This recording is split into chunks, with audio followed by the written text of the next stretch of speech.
Hi, I'm Heather from booktubes, and today's interconnected book recommendations. So basically, I will take one thing from each book that has the same thing in another book, the same element, and that will be the next book recommendation. Then I'll take a different element from that book and give you another one that has that same element. I've seen this over on Instagram for books, Bookstagram, as those of us in the community like to call it. So I've seen this quite a few times over there, and I've never seen it on BookTube. I don't know that it doesn't exist on BookTube, but I haven't actually seen it. And I just thought that was a really cool idea, and I wanted to do it. It's been on my list for forever, and here I am. Let us start off with a bang. First I have Feed, which is Fangs with Benefits #1 by Aveda. I have mentioned this short multiple times. I honestly just thought it was so good. It's like 50 pages. It is a death moth fairy and a succubus. They are workplace rivals, and she, as a succubus, needs sex in order to feed, obviously, but she can literally suck the life out of somebody, and so she wants to be responsible. Also, I think while paranormals are accepted in the world, I think that she is still kind of viewed as dangerous, so she doesn't really want people to know that she's a succubus. But so she uses this like dating service basically, and it's for paranormals, and they know what she needs, and she usually plays as well. So she has sex with the person and she feeds, and everything is safe and responsible. But she uses the service, and her workplace rival shows up. So she hates him more than he hates her, right? But there's like degradation in here where he's like, you hate me and you're gonna beg me to make you come. And it's so good. She wears a collar to kind of control her taking their life force, and it's so good. It's so kinky good. It's a kinky short novella, kind of BDSM-like play. Very good consent.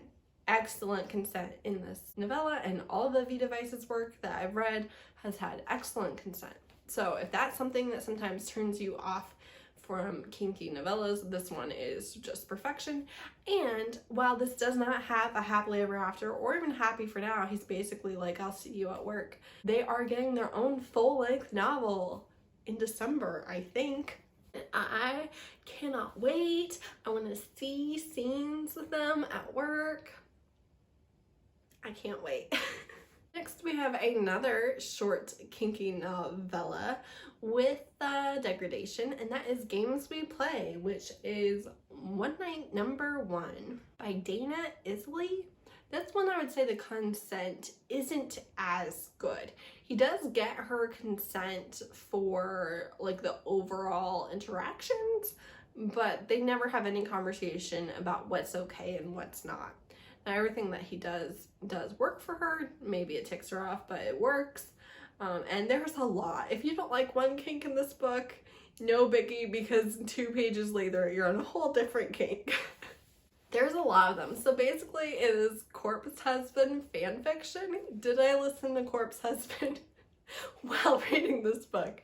100%. I think I listened to more of their songs while reading this novella than I ever have. In fact, I know I read, because I was just like repeating them.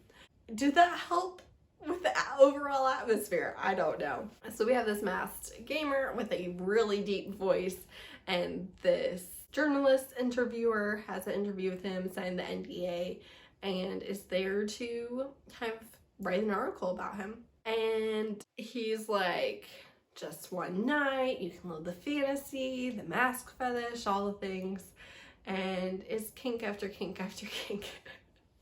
And then also they go to his club, and he's super possessive. That has gotten him into trouble in the past. So if possessiveness is not a thing that you like, maybe this one won't be as good.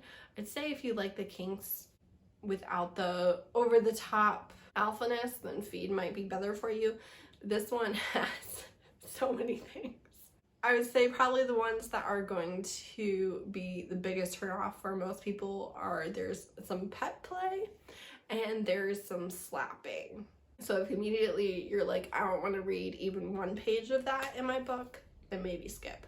Also, there is a big content warning for a attempted suicide scene, which is gone into in great detail around the 80% mark in this novella. I personally did feel like it was kind of misplaced. The overall novella isn't serious. I thought we might get some, sad backstory for the gamer, and that's not what happened. So we had this very vivid retelling of attempted suicide, and I did feel like it was jarring and maybe not the best fit, because it just wasn't a deep life issues novella. It was just kink and insta love, so I didn't think that that was necessary. And our next book also has a gaming streamer, and that is Huck, which is Golden Glades Henchmen #1 by Jessica Gadziala. And this one is the female main character who is the streamer, and she moves in next to a motorcycle club. She's not aware that it's a motorcycle club when she buys it. The motorcycle club is very suspicious of her because they're far away from anywhere else, so why would this woman want to buy the house right next to them and their parties and all the things? She really didn't know. She didn't have a ton of options. She has seizures as well as severe PTSD from a car accident when she was a teen, and she can't ride in a car at all. So that makes even less sense for where she's located because there's no public transportation. And yeah, the president of the motorcycle club falls for, I think she has blue hair. I could be lying, like my memory, trash. But I think she has blue hair, and things escalate very quickly between them. And it's him trying to keep her safe and be interested in her and figure out if she's trustworthy, and vice versa. So, following the mental health rep, we're gonna go to a book that has a psychopath, which is a mental health thing, so it counts. Run, Posy, Run by Cate is about a psychopath in the Mafia and his longtime girlfriend who he believes is cheating on him because he was sent revenge porn. So he kicks her out, tells her if he ever sees her again that he's going to kill her, and then is just annoyed at the lack of her presence. So he's a definite psychopath. He does not have feelings for her, does not have emotions at all, and you really see how he viewed her at the beginning of his POV and how like he just did not have an emotional connection to her whatsoever. And then our female character is someone who is very emotional and actually is in a string of bad relationships because she wants love and to feel needed and cared for so badly. And they have a little bit of a cat and mouse game while he tries to get her back simply because he's annoyed that she's gone. Like, she's not where she's supposed to be. He should have just kept her. I thought the psychopath representation and kind of the twisting into a sociopath was very interesting, very entertaining, something that I really enjoyed. I really like Cate Sewell's writing, and I just loved it.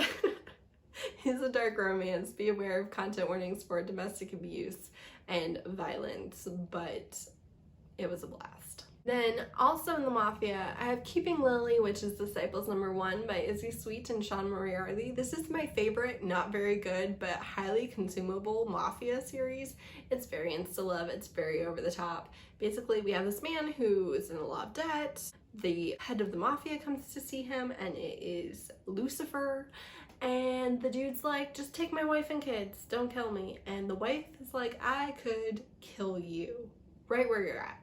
And he's like a very middle-aged rich slob, and his wife is drop dead gorgeous, and his kids are amazing, and he's just the worst. So Lucifer is like, all right, you guys are my family now, let's go. And he just takes her against her will, takes her kids, is like, I'm your dad. And actually really, grows to love them, and obviously she grows to love him, although she's trying to escape and can't figure out how to escape. And it's just a good time. I don't know what it is, but I enjoy the no good husband selling the wife to the Mafia more than like the dad or brother, which is another often used trope. But I like when it's the significant other who willingly sacrifices them to this terrible person, and then that terrible person turns out to be the best thing that ever happened to them. I don't know why. I think it works. Then, following the thread of those kids are mine now too, we have Hero, which is Morgan Brothers #1 by Rowe. I feel like if you read both of these books, you would be entertained because they're nothing alike except for this element. So this follows a police officer's widow and her 3 children, and her romance. She is a physical therapist, and one of her clients and patients is this hero firefighter who was badly injured in a fire. The fire scene itself is very traumatic. There are other characters' deaths, and also you see her losing her husband. So the very beginning of this book is so freaking sad. I sobbed. But then the rest of the book really isn't as sad, and it's them. He like falls for her instantly, and she's just like, yeah, you're cute, but no, you're not in love with me. You don't even know me. And it's him trying to convince her to be in a relationship with him, and her being like, hey, it's against hospital ethics, like I could lose my job. And him being like, yeah, kids, great, happy. This is not a negative for me. I can love you all. And he has a big family, and they welcome her in with open arms. And overall, the book is really sweet, really funny. The beginning is tragic. Then we have, again, people who met and started dating in a hospital, and that is Pulling Doubles, which is the Wright brothers #2 by Christina C. Jones. You absolutely can read this as a standalone. It follows a completely different couple from the first book, although it is the brother of the first book's male character. He is a doctor, she is a nurse practitioner. She's like the one that's like one notch under doctors, but she can do a lot of the things that doctors can do. And she is doing training under him for a year, and he's like a child on the playground. He refuses to date her, even though the hospital doesn't actually care really, but he had a very messy relationship with a coworker in the past, and he refuses to date the coworker again. And he's super attracted to her, so he's mean. And he says things to get a rise out of her because that's kind of the only thing that he can do, because he can't act on his feelings. Very petty, very childish. But the banter, so good. And the female main character has diabetes, and that is included in the storyline. She also does have a ex who is not abusive while they were together, but does escalate in a scary way, and there is a scene where he's trying to intimidate her and grabs her, and he refuses to hear that they're over and hear no, and he's showing up at her work and things like that. So if that would be traumatic to you, do know that that is in, although it does not get super dark or graphic or anything like that, but that storyline of the ex just refusing to hear no is included.